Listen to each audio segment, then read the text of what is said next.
Update India TV, हर खबर सच्चाई की। येथील दीपक चौपाटी परिसरात गोमातेचे कापलेले मुंडके रस्त्यावर आढळल्याने परिसरात खळबळ।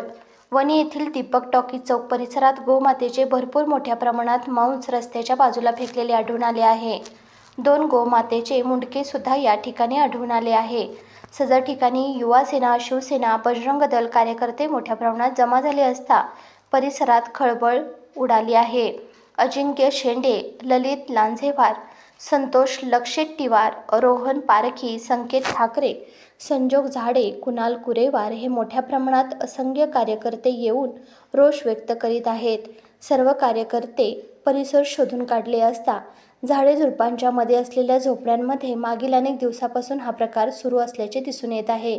या ठिकाणी 100वर गायी कापल्या गेल्याचे, 100चे मुंडके पडून असल्याचे सिद्ध झाले आहे।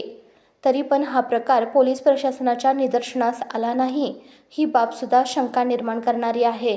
सदर ठिकाणी ज्या झोपड्या आहेत त्यांना तात्काळ अटक करण्याची मागणी युवा सेना उपजिल्हाप्रमुख अजिंक्य शेंडे यांनी केली आहे।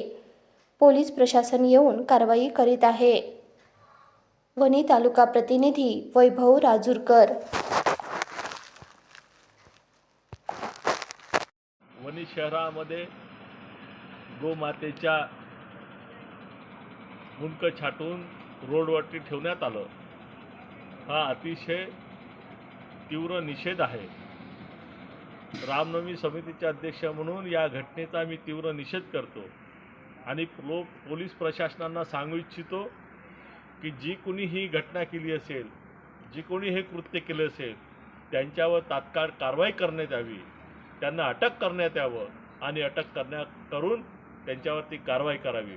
अन्यथा रामनवमी समितीचे सदस्य, हिंदुत्ववादी संघटना तीव्र आंदोलन केल्याशिवाय राहणार नाही।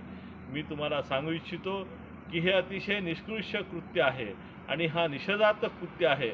ज्या कोणी केलं असेल त्यांना तुरंत कारवाई करावी अशी मी इथे आज मागणी करत आहे। मी माझ्या अधिवेशनासाठी, पक्षाच्या अधिवेशनासाठी मी शिर्डी इथे जात आहे, तरीही मला हे फोन आल्यानंतर असं कळलं की अशी कृत्य इथे करण्यात आलं आहे। माझ्या स्वयंसेवकांनी, माझ्या कार्यकर्त्यांनी मला सांगितलं, अतिशय वाईट वाटलं।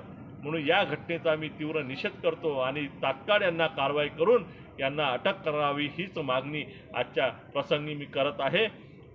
धन्यवाद।